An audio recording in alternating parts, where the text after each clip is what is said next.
Hello and welcome to Behind the Scenes podcast, where we explore the intersection of art, culture, and big ideas. I'm your host, Sean Malone, creative director for the Foundation for Economic Education, here, as usual, with lovely out-of-frame writer Jennifer Malfasanti, who's joining us from Utah, as always, and newly minted director of marketing at FEE, Paul Nelson. Paul, you just got a promotion. How are you feeling, sir? Yay. I'm feeling very, very directory. I don't know. I'm obviously very excited. There are a lot of fun new challenges that we're going to have to tackle, but excited for FEE in the future. And, you know, it's been a heck of a ride so far. I'm excited for you, man. Like, Paul's basically taking one of my jobs, and then, well, it's kind of taking all of my jobs to some extent, but he's taking this very important aspect of my job, and I am thrilled for him. It's awesome, and he's going to do a phenomenal job, and I think that everybody is all very excited for Paul. Everybody on the team, super excited. So, at least for Paul. But yeah. Anyway, I don't know, Paul. You're looking like we've got you on camera here, but like you're leaning down so much. So you have a very like egg thing going on at the moment. for those at home, I have, since we ended the video version of this, I have shaved my head. Maybe we were still doing the video version. I think we was on camera. I think yeah, you did but it like barely before we ended. Yeah, it was barely. But so basically, my monitor that our previous director of technology hooked me up with a fantastic monitor, but it's also massive. So I have my camera on top of it and my webcam on top of it, and it's pointing down. Like points straight down. I have to lean into the microphone so you can hear the dulcet tones of Paul Nelson. That's all. Yeah, I mean, it's kind of awkward. I'm trying to do something. We'll see. I'm trying to figure it out. Don't hurt yourself, man. I know. Don't strain too far, but I am getting old. Work out. You got to work out your setup.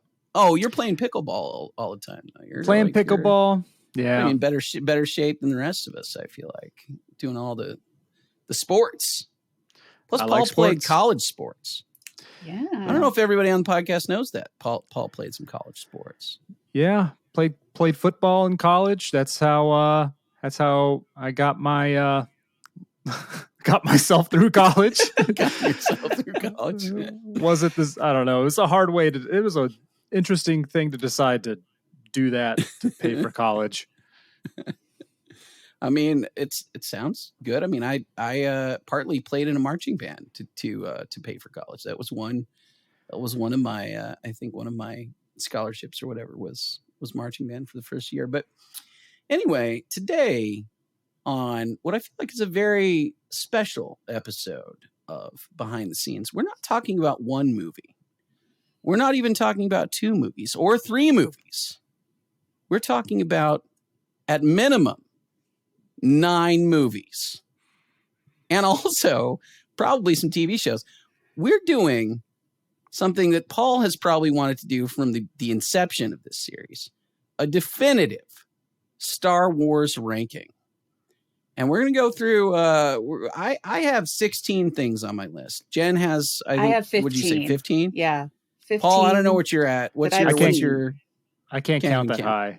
So.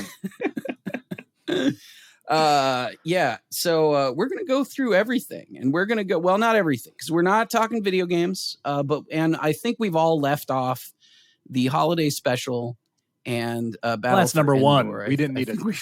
We didn't. I mean, it goes well, without look, that saying. may be look. Somebody may surprise me with like a last minute edition of that. Now, before we get started, I will say these are our individual rankings. We have not come together collectively and decided on a group ranking. So we may debate on the placement of various things, and I kind of hope we will debate on the placement of various things.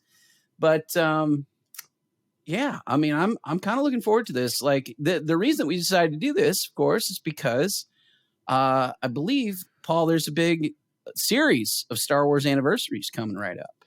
It is the month of Star Wars, as you know. It's May the 4th be with you. Revenge of the 5th. there's a lot of Star Wars puns in May, and that's when most of the Star Wars movies have been released. So the Star Wars Celebration, I think, is next week. So you'll be able to listen to when they announce some new stuff. You'll have our rankings fresh in your memory. But what do you think they're going to announce, by the way? Because we already know about the Ahsoka series. We already know about some other series they just announced. Obi-Wan's being released. Sorry. Obi-Wan's is coming out, right? Well, yeah, disappointment. I know what I want them to announce, but it's not gonna Jen, happen. what are they? So this Jen teased us with this, and I think we should open with it because before we get, I want to keep sort of pushing back the ranking part of this, but Jen teased this idea that she had a pitch for a Star Wars show or a movie. It's unclear. She wouldn't say. So what's your pitch, Jen? All right. This is, first off, I am fully aware that this is never going to happen because Disney / Lucasfilms are just a bunch of cowards, but this is what I want to see happen. All right. It is a series, and I want it to be TVMA, and I want our main character to be the greatest hero in the Star Wars universe, the only person to survive not one, but 2 Death Star runs. You guessed it, Wedge Antilles. And it follows a post Return of the Jedi Rogue Squadron as they're trying to take back territory from the crumbling empire. That's what I want. And I want it to go hard. I want it to be dark and gritty. I want there to be dogfights. I want it to be awesome. That's what I want. I mean, is it going to be a police procedural? I think this is going to be more action-y than that. Like a little bit more military sci-fi, if you will. Top Gun in space. Top Gun in space. I feel like you're pitching to me like a separate series, but instead of Paul Sun-Hyung, who's Appa in Kim's Convenience, but he's in that would be Mandalorian? Like a comedy procedural. That could be like Brooklyn 199 of Star Wars, right? That would be cool. That would be funny. I'd watch that too. But I want this to be just more of an adventure story, really long story arcs where why does it need to be TVMA? Because the thematic content of all of this, because there's gonna be space battles, and that's cool and intense, but there's also gonna be some political intrigue and machinations and I don't know, espionage. Apparently Game of Thrones level nudity. I mean, that's unclear. I don't think what are so. we Alien Twi'leks and who knows, I mean, I just want the thematic content to be there. I want to have that option. Maybe it's not like a hard R TVMA, but just over the line into it. Gory, a little bit of blood here and there. I want there to be real sliced stakes. You want children getting murdered. You want that kind of stuff. You want arms cut off. I mean, I feel like we've done this. I'm kidding. But not on screen. Star Wars has over the years, they have gotten a lot of mileage out of really horrifying sequences that have been bloodless because Lucasfilm / Disney have just always chosen to be well, it's a laser, so it's a laser sword. The wound, right? It's a guy mowing through a bunch of clones. They're not real people, just clones. Who cares? Oh my goodness. So look, I'm here. I'd be here for it. I'd be interested in a show like that. And I one of the things I really like about the Star Wars universe in general is that it actually, and I've heard people argue otherwise, but I think they're wrong. I think Star Wars as a universe, as a creation, is extremely expansive. And then you can do a lot with it. And there's always all these different planets. And George Lucas was always really smart about coming up with interesting sort of characters that you could sort of imagine different worlds. And I think the Mandalorian's done pretty well with that too. I mean, even being able to see the Mon Calamari homeworld and stuff like that, I'm glad that we get to see some of those things and seeing different cultures through that lens would be pretty neat. But yeah, I don't know. I mean, TVMA. I mean, look, if you mean TV, I mean, TVMA can mean a lot of things at this point. I feel like it can be like smoking is depicted. Yeah, right. Smoking is depicted, right? I've seen adult situations. TVMA. Right? Adult content. Yes. Adult content. It's very vague in some cases. But yeah, okay, I'm down with that. But let's get into it. Let's start. Since we're not probably on exactly the same. I have 16. You have 16. So Paul and I both have 16. Do we want to go on? I have 15. Snake? What have you seen that I have not seen? That's a fine question, but we can't know until we go through the list. Okay. So that's very difficult. All right. Well, then I say somewhere in the middle, you just skip one. Okay. because you don't like, there's going to be a dead last no matter what. And there's going to be a first no matter what. And I have a tie for worst place. So. Well, see, that might be your well, is that your problem? Do you actually have 16, but I numbered them 14 and 15. See, this is all right. So, okay, well, let's start dead last then. Dead last with a tie. Worst Star Wars thing. And this, I want to reiterate, this is excluding the holiday special. Mm-hmm. This is excluding that and Battle for Endor. So, that would probably end up being worst, regardless. But all right, Paul, what's your worst? All right. So I'm just gonna say it out, just get it out, get it over with, because this stuff, when I think about it, it just infuriates me, because just the disservice, just the business disservice Disney has done to themselves with these movies is just, it boggles my mind how they could have messed this up so badly. But it's Rise of Skywalker, and it barely beats out my second to last one, just because it's Palpatine's returned. Yep. Somehow. I don't know. Yep. He returned. All right. Okay. Keep moving. We need to bring him back. Jen, your last place. I tied Rise of Skywalker and The Last Jedi for worst place. Same. I didn't have them as a tie. Last Jedi is my worst place. And I debated, Paul, I understand why you would put Rise of Skywalker in worst, because I think objectively it is actually a worse film. Even as horrible as it is for me to say that, as much as I actually hated The Last Jedi, I think Rise of Skywalker is a poorer film. But Rise of Skywalker is trying desperately to correct the things that were done to the franchise by The Last Jedi. And I knew by the time The Rise of Skywalker came out that it was irreparable, and there was nothing that could be done to salvage that story at that point. I was curious to see how the train wreck concluded. However, I knew that it would be a train wreck. There was no way at that point, because of The Last Jedi. And that is why Last Jedi for me is dead last place on my list. Number 16. Number 15, Rise of Skywalker. So, same. And I don't know, Paul, what's your number 15? It's Last Jedi. It is at the very least, it tried. It looked good. The story in the movie, like, if you do nothing about Star Wars and it was just the story between these people, especially the Rey and Kylo Ren stuff, it's not terrible.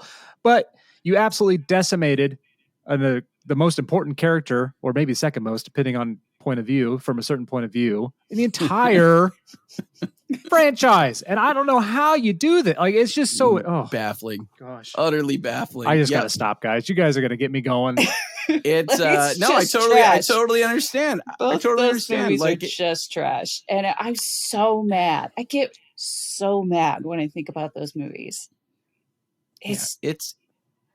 It was like astounding, and I didn't think so. I made a big point. So I reviewed. I actually did full on reviews of both The Last Jedi and The Force Awakens. And when I did the Force Awakens review, like I actually created a graphic that was like all the plot beats that were like identical to A New Hope. And so I went down the whole list of all those things.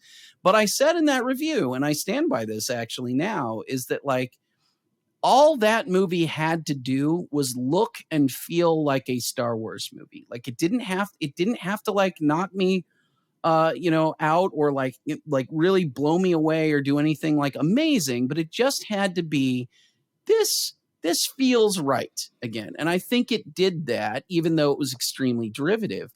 It also left a lot of room to go different directions. And then it was that was taken in directions that then really could not be overcome. And so, I think you could have taken The Force Awakens and done something interesting with where that movie left off. It's basically a classic J.J. Abrams mystery box. Where's Luke Skywalker?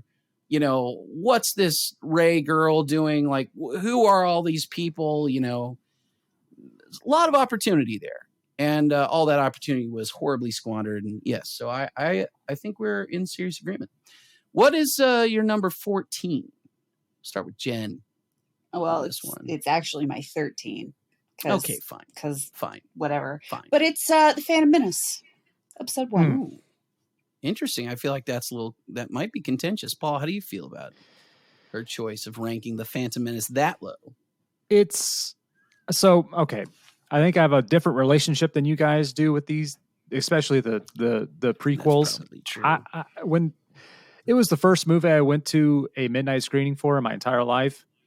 So I don't know if I'm objective, but I'm not saying it's not going to be the top half of my list, but it's not the third worst thing that Star Wars has put out.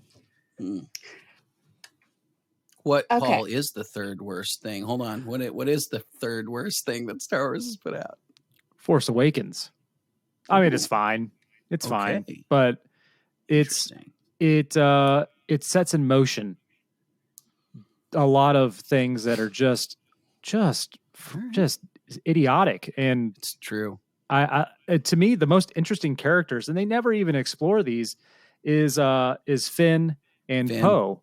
100%. Those are the two most interesting characters in the sequels, and they get nothing. Yeah. Nothing. Absolutely nothing. Finn, man, the treatment of Finn in those movies so tragic. It makes no sense. A defector stormtrooper who was like enslaved as a kid and conscripted and then forced to kill people against his will. That's an amazing backstory. And that nothing whatsoever was done with. Gosh. Nothing. Absurd. All right, what were you going to say, Jen? I was going to defend my ranking of Phantom Menace here. Look, I don't have it much higher. Phantom Menace, first of all, Jar Jar Binks. Just going to put that one out there. Are we going to get some dark Jar Jar conspiracies here? Introduction of the concept of midichlorians, which is true. Oof. So dumb. And Anakin Skywalker was conceived by the Force. We got a virgin birth now. And just not Jake Lloyd's fault, by the way, but also just the whiniest, most annoying actor. Just like awfully terrible child acting happening. And I do feel a little bit bad for Jake Lloyd, knowing what his life kind of ended up being, but oof. Counterpoint. Yes. Pod racing. I mean, racing, but okay. Now this is pod racing. Yeah. But hear me out. You got that line from pod racing. Also, somebody said this the other day, and I can't believe I never thought of it until a few weeks ago or a few months ago, whenever I saw somebody's video on this. Why did Qui-Gon make a little kid do the pod race instead of getting in a pod racer himself? Yeah, there's so many it doesn't make sense. It happens this way because that's the way the writer wrote it. And Qui-Gon and Obi-Wan theoretically should have been able to handle pod racing. They're Force they're, well, Qui-Gon's a master, and I don't know. It just feels like he could have handled that pretty well. It also feels like such a huge step backward as far as the maturity of the storytelling is concerned. That is true. It always felt like, that one really feels like a kid's movie. Yeah. Like extremely feels like a kid's movie. But movie. Not in a good way. No, and one of the things that's always driven me nuts about the way that people interact with like Star Wars, this is a common refrain I hear when anybody criticizes Star Wars. Well, these are movies made for kids. They weren't. They were absolutely, that is not true whatsoever. If you look at the original trilogy, those movies were not made for little children. They were made for young adults fundamentally, and kind of anybody, right? They were big 4-quadrant blockbusters that were meant to be seen by entire families and enjoyed by adults just as well as, kids. And frankly, I don't even think, and you guys tell me, you both have young kids. Most people I know wouldn't even introduce their kids to Star Wars that young. My brother tried to do it with his now 9-year-old daughter, like a couple months ago. She was still 8 at the time. And she literally was like, yeah, I don't think it's for me. She said, my kids are weird with movies. Your kids, fine. We've talked about that. But yeah, they were about 9 when we watched all the Star Wars movies, and they really loved it. But my niece watched it, and I think she got it, and then she literally was like, yeah, I don't think that was for me. And she's just like, okay, it's fine. But I also think maybe she was a little too young, and maybe, you got to get into it. It's tough. I don't know. I feel like you guys are really giving Phantom Menace a short shift. It has great I haven't music. Even said I haven't even, great it does have music. Yeah. Well, great villain. That's the one of the epic rap battles. One of the epic rap battles. My favorite of all time epic rap battle of history is the Steven Spielberg episode where one of the lines is half of your billion should go to John Williams, and it's like, yep, yeah, facts, sir. My fourth place, fourth from the bottom, number 13, is third. We're on third place. My fourth place, I'll tease, is Phantom Menace, but my third place, which we just skipped over, the Book of Boba Fett. I was gonna say, yeah, I hated the Book of Boba Fett really deeply, and I feel like Boba Fett was a complete waste of a series. Like, it was a shocking waste of a series. It coming off of the Mandalorian was so good, is great. Both seasons quite good, and then to go into the Book of Boba Fett, and the Book of Boba Fett had very little Boba Fett in it that was any good at all. Every bit about it was him being kind of useless and terrible, and nothing happened in that series until Mandalorian showed up, in which case, then it just became like Mandalorian season 2.5, which I liked the one episode that Mandalorian was in, but no, hated it. Thought it was a complete waste. And it actually made me, in the same way that The Last Jedi made me very deeply concerned for the films, made me deeply concerned for whatever Disney is doing with their new Star Wars, Disney Plus series. Mm-hmm. And then I put Phantom Menace because for all the reasons Jen said. Paul, what's your number 13? So we're all like caught up. This is going to be surprising because I think you guys have this a lot higher on your list, but it is the Clone Wars animated series. Interesting. It's fine. It's fine, but there's too much filler, and I'm not a huge fan of the animation style, and I think that's kind of why a lot of this stuff for me, the cartoon TV stuff, just ranks a little bit lower. Some of the storylines are fantastic, and we'll get to some of the other shows later on, but I frankly kind of hate the animation style. I'll give you a little spoiler. It's not as high up on my list as you think for a lot of those reasons. I agree with you.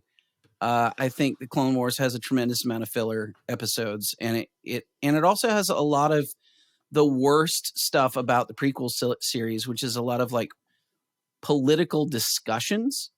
So like, this is a thing that I feel like it's almost a third category. So we talk about politics in films all the time. I've done that since the inception of Out of Frame, right? Like the whole idea of Out of Frame is about sort of extracting, philosophical, political, economic, whatever ideas from movies and TV shows and everything. And quite a lot of the time in the best incarnations, all of that stuff is very thematic. It's about the characters and the story and the world that they inhabit and sort of pulling things out. In the worst incarnations, it's preachiness, right? It's somebody like just giving you a political lecture and yelling at you through a character.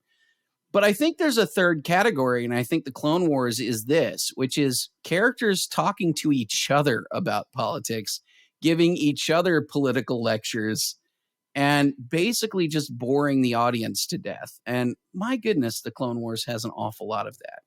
It's a lot of like the trade route discussions that was kind of the worst thing from the Phantom Menace, and none of them make any sense. Like it's all complete and utter nonsense. Like if you thought about politics or economics or like laws or anything, even the tiniest bit, none of it would work in the real world.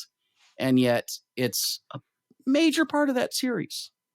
Like a lot of episodes start with Yoda saying, there's a dispute between these two rival political factors, Anakin and Obi-Wan. Why don't you go out to whatever planet to go deal with this situation? And then they go listen to people blather for the first 5 minutes of an episode. It's kind of terrible. I don't know. All right, very overrated Paul, in my estimation. Paul, why don't you continue on with your number 12? It will be Book of Boba Fett. Very disappointed. I mean, the Mandalorian episodes were great, which is why it's not below Clone Wars. But yeah, I was really disappointed by it, and a lot of I didn't really ever care about Boba Fett as a character, so this show never was that high on my list, anyways. But this was definitely not meeting what I was expecting, which is unfortunate. Jen. Number 12 is The Force Awakens. Okay. Got anything to add to our previous discussion of The Force Awakens? I mean, The Force Awakens was fine. Like it wasn't. This was also my number 12, by the way. It wasn't groundbreaking. It was basically A New Hope, but more different. Just different cast of characters. The same but different. But it didn't really screw up what it did. Yeah. All of the screwing up came after.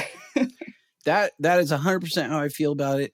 I mean, it's kind of what I said earlier. Like, I think the Force Awakens had, and it's my number 12 as well, as I said.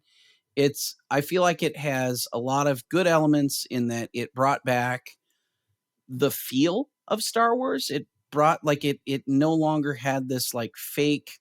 So, I mean, I get people have pointed out, and it's fair, there are actually more practical effects in the prequel trilogy than there are in the sequel trilogy. However, very different environment in terms of being able to create, actual locations and ships and, all that stuff. And instead of having designs that all looked like they were, half textured, like sort of pre-render, models of, very smooth, shiny surfaces, like this actually felt like a real lived in world, like the original Star Wars felt like. And I thought that was great. I thought a lot of the stuff that they did create, BB-8, things like that, were really, really cool and really excellent additions. You introduced Poe and Finn, who I thought were both pretty interesting characters. Kylo stopping a blaster mid-flight with the Force was pretty cool and did not feel like an extension of the Force that was unreasonable to me. Yeah. Like that felt like something you could do with the Force if you were powerful enough. And maybe it was just something nobody ever tried before, or at least we just never saw it before. A lot of the stuff that came in The Last Jedi and Rise of Skywalker were like just completely out of left field Force powers that were just, okay, well, everything is magic now. You can do anything and it's fine. like teleporting material objects from one side of space, the universe, to the other. Mary Poppins in space. I mean, Mary Poppins in space, all kinds of stuff. The healing stuff, all that nonsense. And I don't oppose the idea of using the Force to heal, but like, let's set this up a little bit. Let's do something with this that's not just like, oh, well, baby Yoda can do it, therefore, Rey with zero experience and training and whatever, I don't know. I'm not going to relitigate that because it's also going to open the wounds for Paul and everybody else. But like, I feel like usual, J.J. Abrams opened a lot of boxes. Other people were then called upon, other people, by which I mean Rian Johnson, was called upon to like figure out what was in those boxes. And that's where it all kind of went tremendously wrong. Started out a little wrong, veered wildly off course. But I will continue this list. My number 11 is Solo. Lower, very middling, lower level. I don't have anything like particularly negative to say about Solo other than probably the cinematography, just because it was muddy and dark and awful. I didn't hate the story, generally speaking. Like, there's a lot of stuff in that movie that I'm more or less fine with, but it also just is kind of forgettable. And it feels like, to me, what it was, which was a movie that had to go through extensive reshoots, lost its director midway through, and it just felt like kind of a nothing thing. And it's also a story that didn't need to be told. Like, I didn't care. And it does have some particularly low points, like him getting the name Solo because some Imperial paper pusher decided to call him Solo. Stupid. Incredibly stupid. Yeah. So. Jen, what's your number 11? My number 11 is Attack of the Clones. Okay. Same. Yeah. Ooh. All right. Let's talk about it. Why so low in this case? God. Anakin Skywalker is the most he's the whiniest, most annoying little brat in the entire universe, and I hate him. And I'm supposed to be sympathizing with this character. I'm supposed to feel good things for him so that when I know he falls from grace in the next movie, I have a stronger emotional response to that. I know that's how it's supposed to happen.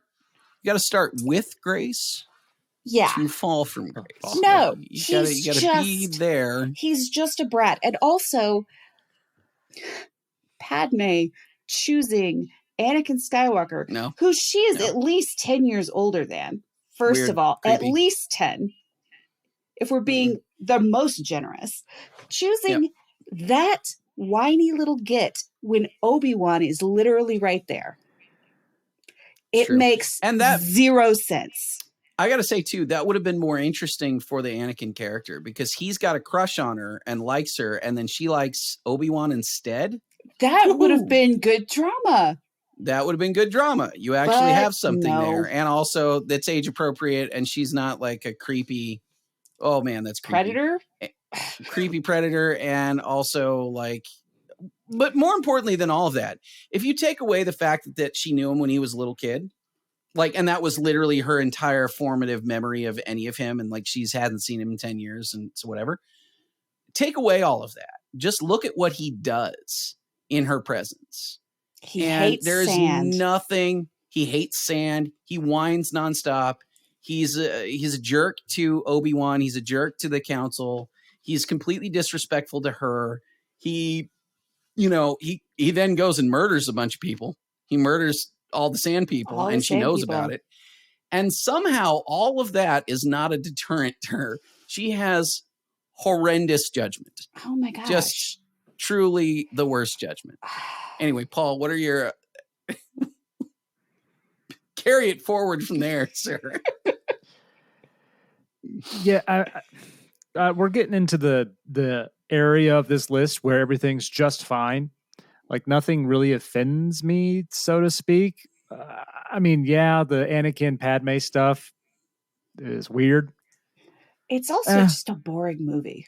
Yeah, it's just fine. It's just Overwhelmingly, fine. yeah. I mean, Yeah. there's a pretty cool battle at the end, but it just feels like watching it back now. It just feels really Yeah. Well, and I don't but at the like time, it was like, oh yeah. There was a lot of oh yeah, because like it was so important to me. I mean, certainly like you hear, you know, oh, he's a great warrior, right? Like the first thing you hear about Yoda was he was like a great warrior, and then all the additional sort of canon and everything's like, oh, he's a great swordsman. But then I look back at it now and I'm like, why though? Like, why is that? Because when you actually meet Yoda, he's like, yeah, wars not make one great. And then he talks about a lot about the way Yoda conceptualizes the Force is very ethereal, and it's not about violence. It's about peace and inner strength and things that aren't really about like cutting people in half with a lightsaber. And then he just bounces around, which, you know, I don't know, that it doesn't hold up for me, that stuff. But I agree with you. It's very middling. And that's why it's not even my 11, nor is it even my 10. My 10 is the Clone Wars TV series. For an awful lot of the reasons Paul said. I don't particularly I don't like Anakin. I don't like Ahsoka at the beginning of that series, although I feel like none of us we're not really supposed to like her very much at the beginning of that series. She does have a great arc in that series, however, and so she gets a lot better over the course of the series. She gets a lot more interesting. Anakin gets a lot, and by the way, that version of Anakin is substantially better than the Anakin in the movie. He's actually competent and interesting, and sometimes is like a decent person in that. And you do actually get some stories with him and Obi-Wan that are like good, you know, buddies, you know, like they're good buddy stories. But it's got a ton of filler. It's way too long. A lot of the episodes are terminally boring. And so, yeah, that's why it's my number 10. Paul, what's your number 10? Phantom Menace. It's good. I mean, decent. It's better than Attack of the Clones, that's for sure. But it's given us a ton of great music, great visuals. Yeah, Jar Jar's annoying, but I think on a whole, it's not that bad. I think it gets more hate than it deserves. I think the worst things I could say about the sequels are the stylistic choices, making it just so CGI, just doesn't feel like Star Wars. Honestly, I think if you've just made them feel like Star Wars, I think people would like them more. I think it's really that simple. That, actually. I do actually agree with that. I think, but there's still a tremendous number of things about the Phantom Menace that I can't get behind, and it kicked off kind of other problems for me. But Jen, what's your number 10? We're very squarely in my meh section. Yeah, this is the meh zone for sure. And it's Book of Boba Fett. Yep. The only reason it's that high is because of the 2 or 3 episodes with The Mandalorian. Yeah, see, but those for me, the reason I rank that so low is because those couple episodes like really reveal like what it could have been. It like they really offset the missed opportunity that is that entire series. I mean, at first I had a very visceral reaction to the show. Like I just really hated it, but then getting some space from it, stepping back, considering it in the vast spectrum of Star Wars content that is out there, meh. It's meh to me. It's fine. It's not worth getting that mad about. Is really what that's where it is. I'm just not that mad about it. That's fair. All right. Well, what's your number 9? My number 9 is Solo. Okay. Also squarely in the meh territory. Squarely in the meh territory. Like it was fine. It's extremely forgettable. Yeah. So it wasn't good, but it also wasn't that bad either. If I could forget that much about it. Solo is also one that even though I put it lower, I ranked it lower than you. It's in what I would also call the meh zone. Like I started in that like 11, like that sort of territory was like my 11th ranked thing on a ranking of 16 is like, whatever. But I do think Solo gets a little bit more hate than it deserves, actually. Yeah, it definitely does. And not really sure why. It's not bad. It's just not good, really. It's just kind of, whatever. And again, I don't think it needed to be made, but No. There was a lot of fine. why is this movie? But yeah. But to be fair, too, like people use that as a criticism of movies, but literally no movie needs to be made, right? Like there's no reason to do any of this other than to tell a story. And so like the way that story is told is really the only thing that actually matters. So like, you could have done a solo movie and made it awesome, but it just wasn't. Yeah, it was there. It exists. Yeah. Paul, what's your number 9? It is the Bad Batch television show. See, I didn't watch. I haven't watched so that. I did not rank it. So it's not on my list. Let's see here. 1, 2. I'm curious as to how Paul has. This is 9. Okay. I mean, this is 9 for me. All but right. You know what? I bet I know what I added that Paul didn't add. Yeah. I think this would be higher if this was live action. Mm-hmm. The premise is fascinating. The storylines are interesting, and it's not really about Jedis, really. So, on paper, it's great. I just cannot. The animation is I just cannot get behind it. It just doesn't do it for me. It doesn't. This is still the problem from Clone Wars. Mm-hmm. Yeah, I mean, it's better than Clone Wars because it's newer, but it's just I do not. Something about it irks me. Yep, I know. I wish that. it didn't. Fair enough. No, one of the things, and this annoyed me about Rebels a little bit too. Like the animation of Rebels is the same way, where it's like it's lazy animation. It's like all the characters. First of all, the characters never change their clothes ever. They're very clearly very basic models that people put together. Their hair doesn't move. Like their feels clothes very low don't. Budget. Yeah, their clothes don't have any. There's no flow. There's no gravity to any of the stuff that they do. It's all just like video game characters that kind of don't even they didn't even put any like sort of subtle animations into any of it. So like you would think that some hair would like fly around at some point, but it never does. It's all like plastic, which I don't love. Yeah. My number 9 is Attack of the Clones, which I just feel like is just dead center meh for me. Complete. Like I don't think about it. Never comes back up. It's got a couple moments in it that I kind of dig. We're getting a lot of mileage out of the memes. I'm just gonna say that we do have a lot of mileage out of the Attack of the Clone memes are pretty good. My number 8 is Clone Wars, the movie though, and this is probably the one that I feel like Paul didn't. I don't have that on my list. I haven't seen the movie Clone Wars. Yep, I liked it better than the series. The animation is hand drawn and it is more anime. It is not it's got some 3D, 3D stuff in it as well, but its core characters are like hand drawn. It's got some great Mace Windu stuff, like right up at the beginning, like where you never get to see Mace Windu do anything. So in the movie, he basically takes down like a huge thing all by himself. And you get a sense of like ultra powerful Jedi Mace Windu for once, which was cool. Okay. And in general, like it was a self-contained story. That's where they introduced Ahsoka, and they had some good air battles and stuff. But I get it. Paul, what's your number 8? It's Solo. It's fine. It's fine. It's fine. Yeah. My number 8 was Clone Wars the series. Yeah. We're right in the middle here. Yeah. I think just right in the doldrums of kind of for mostly forgettable content. Yeah, it's fine. It just doesn't. Yeah, it doesn't. It's not great. Yeah. Doesn't, and it also doesn't piss me off. Yeah.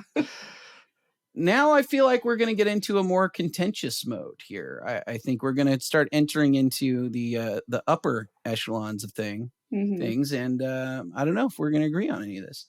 My number 7 is Revenge of the Sith. That's my number 7. Right on. For me, Revenge of the Sith is the best out of the prequel trilogy. Certainly got also to Paul's previous point. It's got phenomenal music. It's really like all the cool stuff from Phantom Menace got elevated, I think, in that movie in terms of what John Williams did. A lot of dumb stuff in that movie too, for sure. And the Mustafar stuff probably went on 20 minutes longer than it needed to, but overall, I thought it was the best, and it's the one that I am most inclined to rewatch, because I'm sometimes inclined to rewatch that one before jumping into, let's say, if I was going to do like a good run of Star Wars, I might watch Revenge of the Sith and then Rogue One, and then start the normal trilogy from there instead of just starting with Rogue One or just starting with A New Hope. But Paul, what's your number 7? It's Rebels.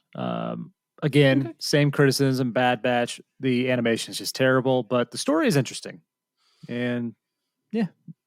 Can't get to. But my next one up is Revenge of the Sith. So we're all right there. We're all right there. Yeah. Revenge of the Sith. Yeah. I'm not that surprised by that. You can't really compete with the top tier stuff, I don't think. Jen, do you want to add anything about Revenge of the Sith? No, not really. It's a little bit of a mixed bag, but it was more tolerable than it wasn't. So, like, I mean, there were interesting things that happened. The music was just outstanding, and yeah, I mean, John Williams does carry an awful lot of all of this. Yeah. He really does. He carries some of this in Force Awakens too, where it's just like, all right. Well, I mean, aside, like Mustafar did go on too long, but like the final battle between like Yoda and Emperor Palpatine, that was really cool. Yeah. That was good. And there are things about it that I wish, so I like that it happened. I like a lot of aspects of it, but I think there's a lot of missed opportunities with the whole prequel series where even though like it spends all this time talking about politics, like it's not very smart about any of it. So there's all this stuff where it's just like, you should have a really interesting intellectual battle between Yoda and Palpatine, but you don't. Like that's just not part of that sequence. It's just them kind of duking it out with lightsaber and throwing things at each other and whatever. But they're not really like battling over a difference of like viewpoint. They're not battling over their complete opposite philosophies, which you would think that would be the core of it, because that's really what it is, right? It's like they're both Force users, but they have a very different conception of what that means and what it should mean. They clearly didn't involve anyone with a background in political philosophy in the writing process of the prequels, especially. But they had kind of set up Palpatine as like the great evil in the original trilogy. Yeah. And so he's the bad guy because he's the bad guy. Like, but this is your moment to flesh that out. Right? I know like, this is your moment to be like, but at the same time, they kind of box themselves in with that one. See, that's what I mean. I don't really think they boxed themselves in. I think they had a perfect moment to say like, now he's on the throne. He's like your embodiment of evil, all that kind of stuff. But we now have an opportunity to go back and say like, why is he there? Why does he care about power? Like all of those things. Would have been interesting. Then they don't do any of that. Yeah, they really skip a lot of the steps. I mean, it's probably the closest. It's a real world comparison of, I mean, literally Hitler. So space Hitler. And they go through the plot beats of Hitler, right? Yeah. But they don't say why Hitler, right? Right. Which nobody ever does. But I don't know. I mean, that just always felt like, but that's the entire prequel trilogy, right? It's like the entire thing is like, they could have just mirrored the whole thing and said like, well, here's this guy who's making a name for himself as like, an advocate for workers, an advocate for real Germans, and, an advocate for real Republic citizens. Real Republic citizens. And these separatists are a huge problem because, our Republic is civilization and it's really important and we can't have these people like, doesn't really get into it. And yet it talks about trade routes as if like the Trade Federation has the power to blockade people. I don't know. I don't know what that is. Weird. All right. Number 6 for me is Rogue One. I feel like some people might put it a little higher, but I think Rogue One it's like not the best movie as a movie. And there are a lot of things about it that I don't think are amazing, but man, does that last 8 minutes make up for a lot. Whew, boy. It does. Like just getting to the end where it ties everything together with Darth Vader just doing everything that I always wanted to see. I think like it's holy cow, that makes up for a lot. And in general, it's fine, but like it's fine up until it's great. So that's why it makes it higher on my list. Yeah, number 6 for me is also Rogue One. I did not enjoy the sort of subtle retconning that they did of the obtaining the Death Star plans in that one, because in the original trilogy, in A New Hope, Mon Mothma tells us that many Bothans died to bring us these plans, and there are zero Bothans. It's like zero Bothans? Zero Bothans in Rogue One. And I was like, well, I guess we're just I had to look up at one them. point. Yeah, I had to look up at one point like what the Bothans were, and they're like sort of like cat people or like wolf people or something. Yeah. Like they're kind of like weird furry kind of animal people. Fur. And they aren't in there. Nope. Not a one. Which I don't really understand. Like it would have been a lot of droids. Yeah. A lot of, that a lot of new characters. That was probably my biggest gripe with Rogue One, and it bothered me for a while. Like it really did. But yeah. It's like whitewashing. Mm-hmm. Just Bothan erasure. Erasure. Star Wars history here. You're erasing the oppressed minority from terrible. And by the way, I do think Bothans were an oppressed minority in the books. They were. It was a big deal. Yeah. Paul, what's your number 6? So I'm on Revenge of the Sith with my 6. Oh, that was your number 6. Oh, okay, right, so let's do 5. Okay. So I did 2.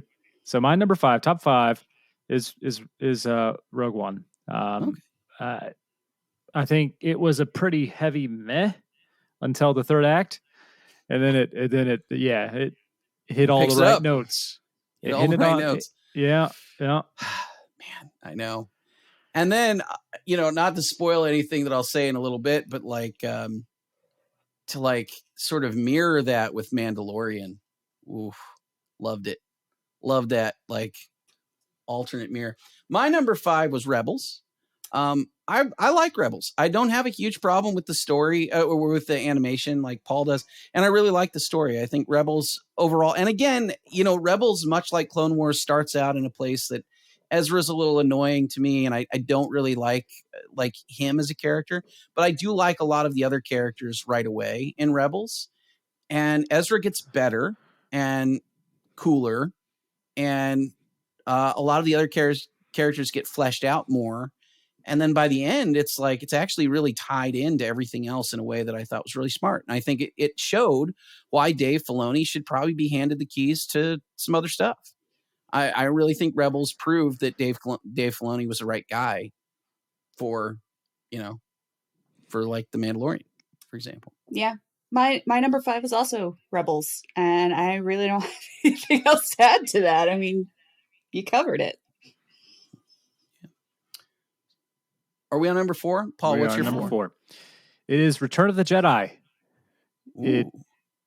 Disagree. Hard disagree. It is kind of all over the place. I love it. I mean, I'm not. This is the tier where I love all of these things. Yeah. And just because I rank it lower doesn't mean I don't have a very fond memory of it and soft place in my heart.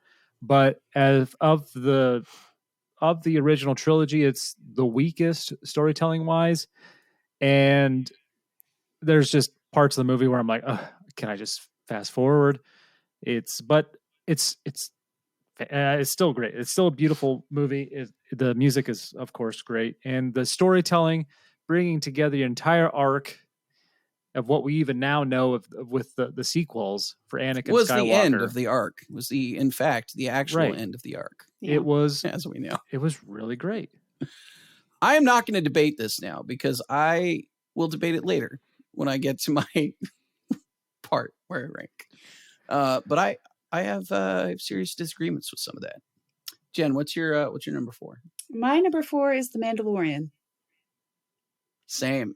Mandalorian at number 4 for me. It's really strong. Yeah. Second season, not as strong, but true. Taken in its totality so far. Yeah. I really love it. But let me make a case for the second season. Luke Skywalker mirroring the Darth Vader hallway stuff. Yeah. I mean, that is like just, okay, so this is what Vader can do. I mean, and this is what Luke can do. Closed on a very high note. Real strong. Real strong. I'm really looking forward to season 3. But Mando's just wonderful. Pedro Pascal does an outstanding job in that role. Phenomenal. I just love him. And it's just a hoot to watch. All right.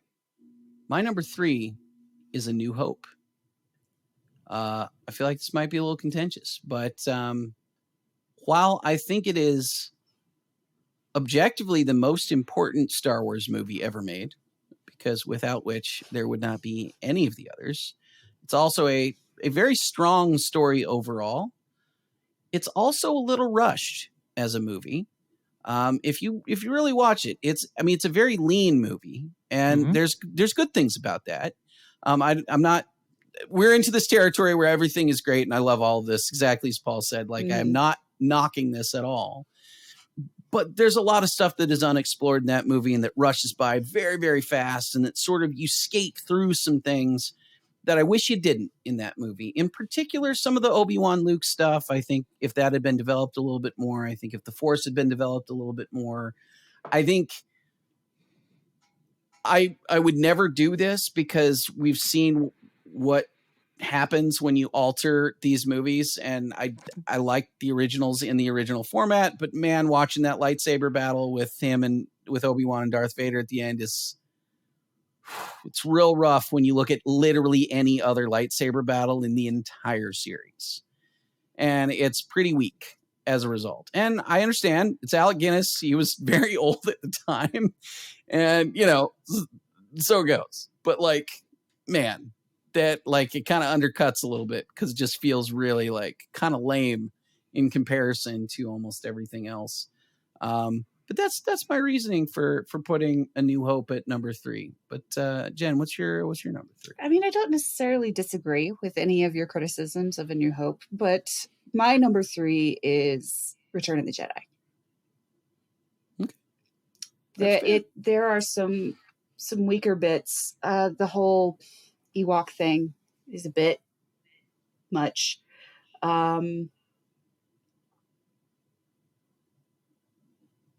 That one also was very talky. Like it does get a little talky. It got a little talky. I mean, again, we're in the I love it tier. So these are all very the difference between number 4, number 3, number 2, and number 1 for me are very, very small. But yeah, I put Jedi as that one. Paul, what's your number 3?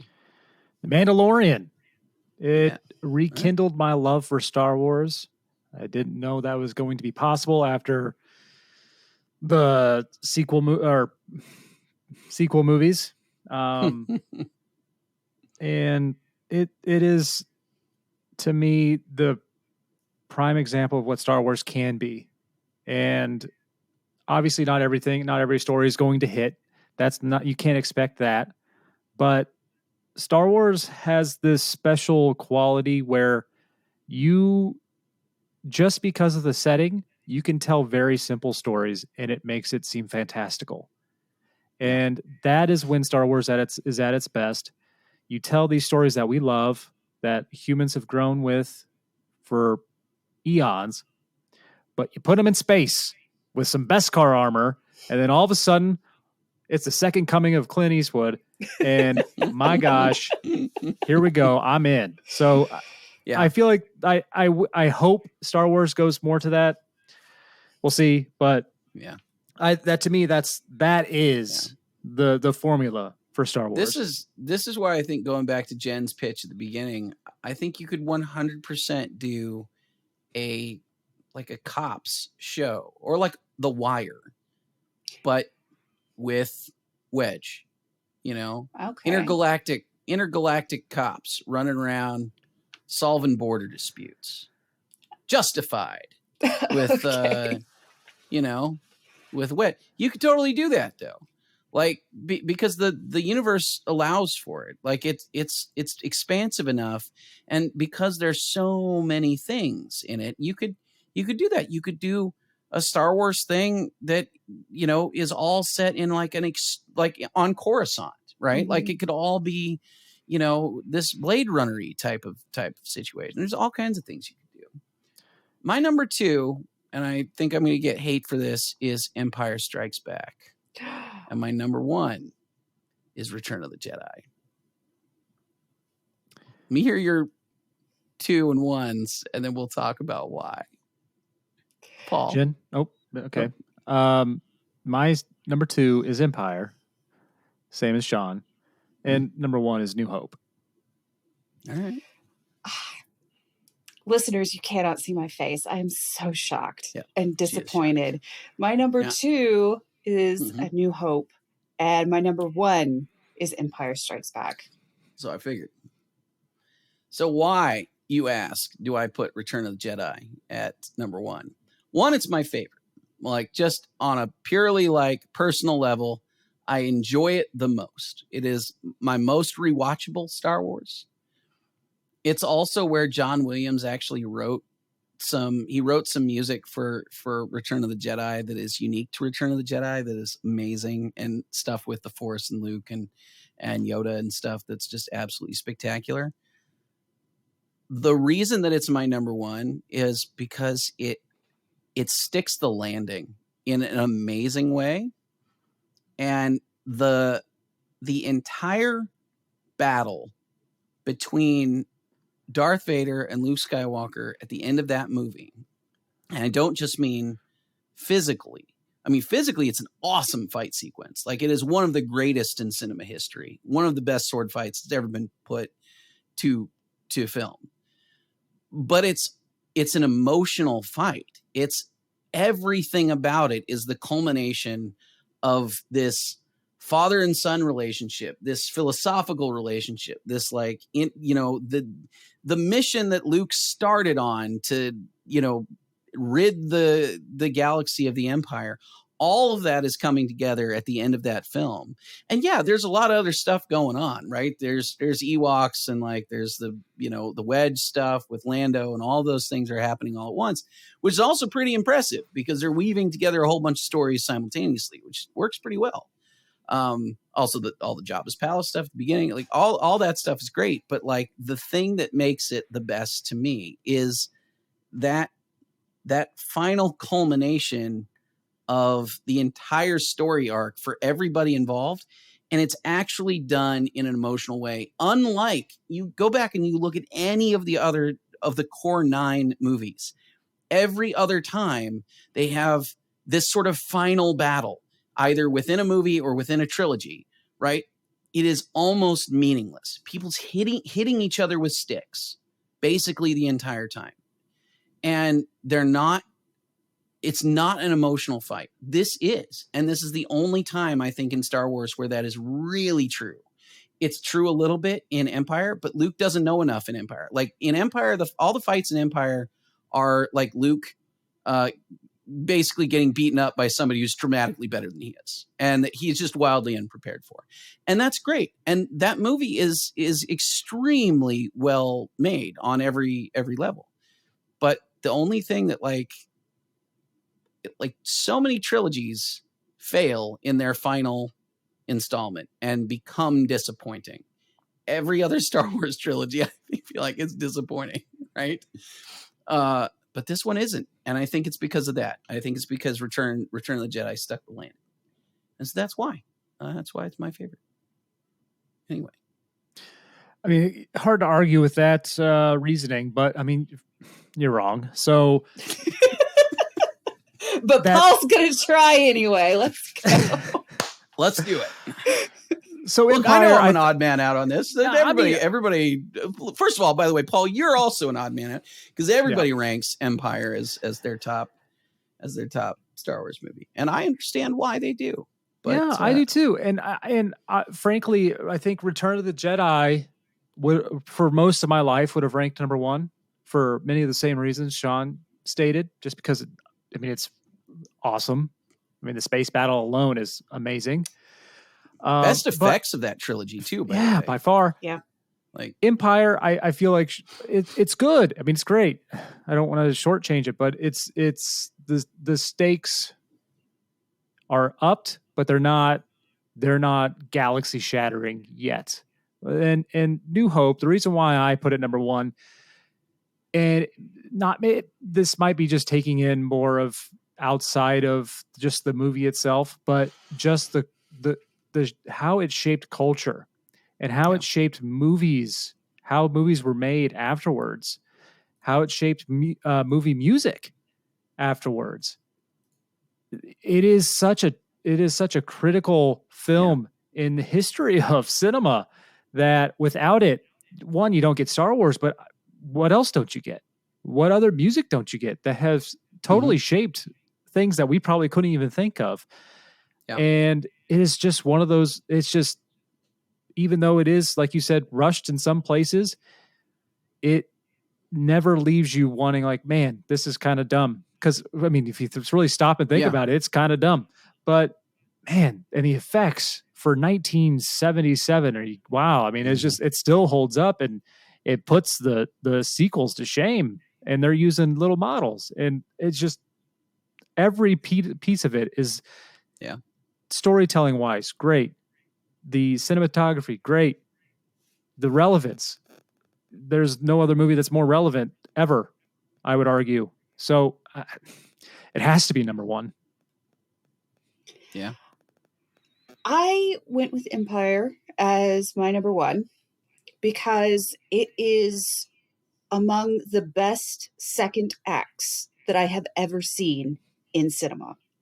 Phenomenal second act. It's never boring, even though the conflict is not so much man versus state anymore. It's, man versus man and man versus self. But the character dynamics are they're really important in Empire Strikes Back. The relationships between Luke and Leia and Luke and Han and Leia and Han, like it's so important. And it's those relationships that compel Luke to leave Dagobah, to leave his training, even though he is warned that if he does this, he will fall. And you can see him make that decision.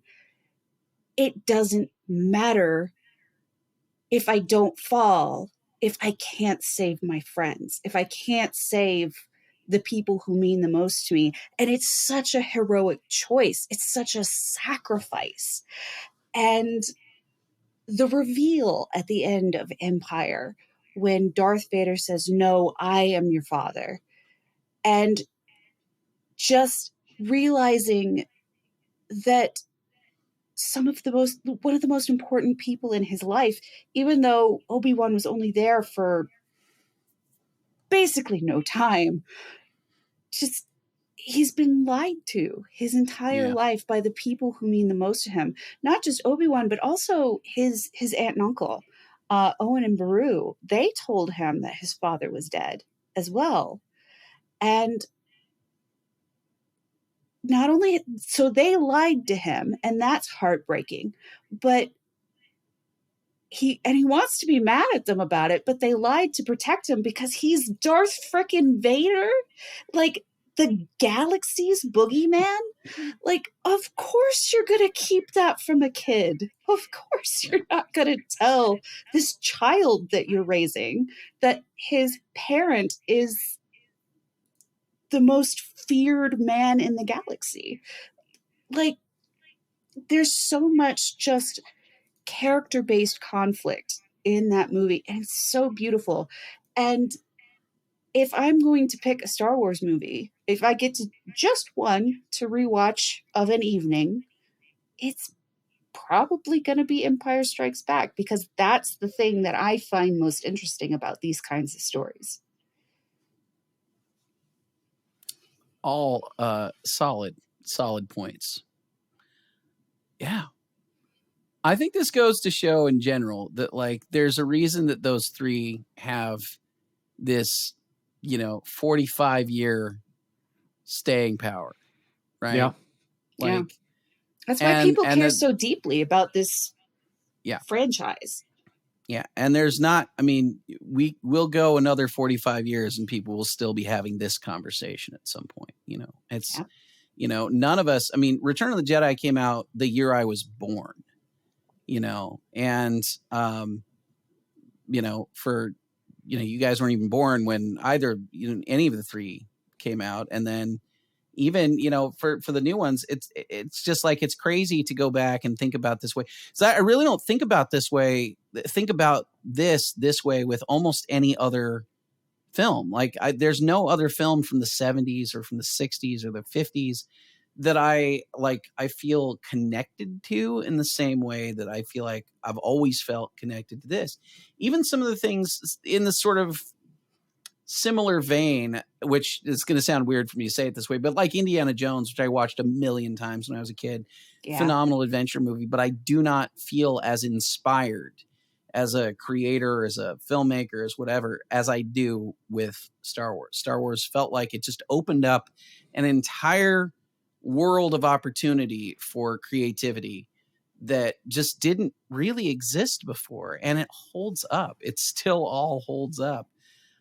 Which is, I think, again, why people are so frustrated when they find the new stuff kind of not living up to that example. And we are well over time at this point. So I was gonna, I mean, normally on these episodes we'd go and we would do a bonus podcast and stick around for folks who are, supporters on Patreon or Subscribestar, but we're probably not going to do that this week because we are so far over time on this ranking. And I also have like a little bit of announcement to do, which is that I'm actually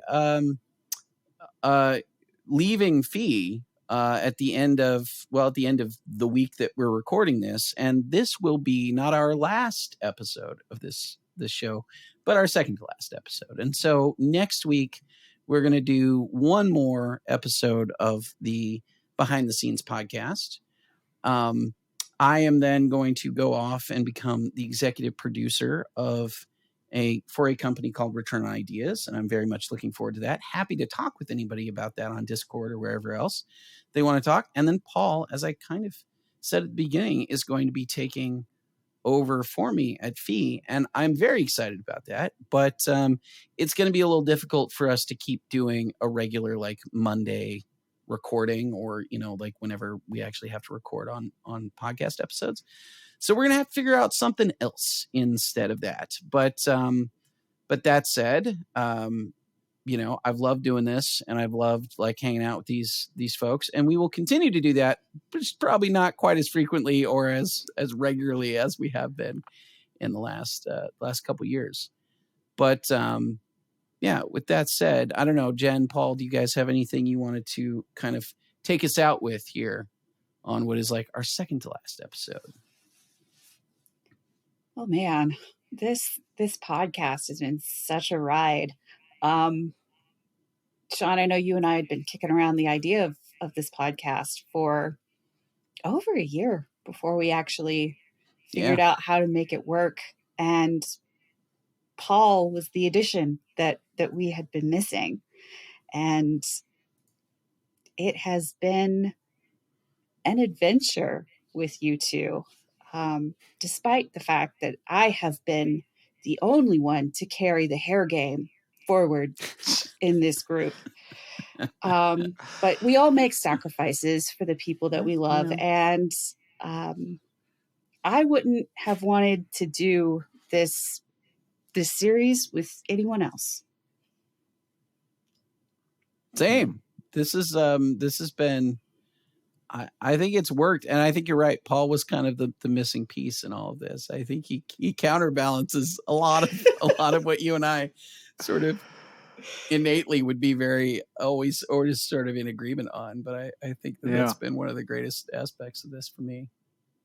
Yeah, I've loved doing the show and getting to and work with you guys and get to know you guys. I when I first came to Fee, you guys had already started talking about doing this, and I remember when Sean asked me to do it, and I was kind of taken back. I was like, "All right, I mean, I'll give it a shot, but all right, okay, all right." But it's been so much fun. It really is. It really does feel like an end of an era. But I this is definitely not a goodbye. Obviously, you still got to deal with me for one more episode. So at least. So I mean, I'm very excited for Sean. Sad to see him go. Obviously, it's been an absolute pleasure working with him. And yeah.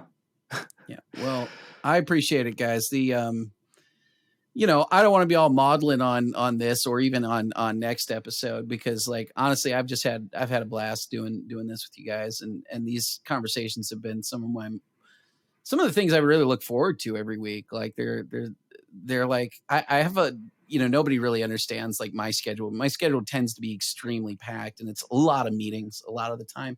And this is like kind of like the moment to kind of almost unwind with all of that and actually just like talk for a little bit, and not talk because I have to make decisions or I have to, other than a ranking of 16 Star Wars movies, but like I don't have to make like decisions about work stuff, or like it's not sort of filled up with those kinds of things. It's just filled up with discussion about things that I really enjoy talking about. So this has been an absolute pleasure for me, and stick around. We will do one more episode next week, which I think should be a lot of fun, where we're going to be talking about, and I'll just spoil it right here. We're going to be talking about Top Gun, and hopefully we will be able to get to see the new Top Gun before we actually record. But I'm going to go in having at least watched the original Top Gun, and probably both by that point, by the time we're able to record. And I'm really looking forward to that. That movie too, I think we first started talking about as like an episode we wanted to do whenever they first announced it. It feels like 2 years ago. Yeah, it felt like this has been put off. Ago. Put off and put off and put off and put off, and suddenly, finally, I think we'll be able to do it, and I'm looking forward to it. So come back next week. We will have one more episode for you, and I'll still be around on Discord and whatever else. So we'll look forward to that. Anyway, thanks everybody for listening to our ramblings about Star Wars. Hopefully you maybe want to disagree with us and berate us in the comments for our various takes. Have fun with that. Come join us on Discord, and we'll talk to you more about it. But thanks everybody. We'll see you next time.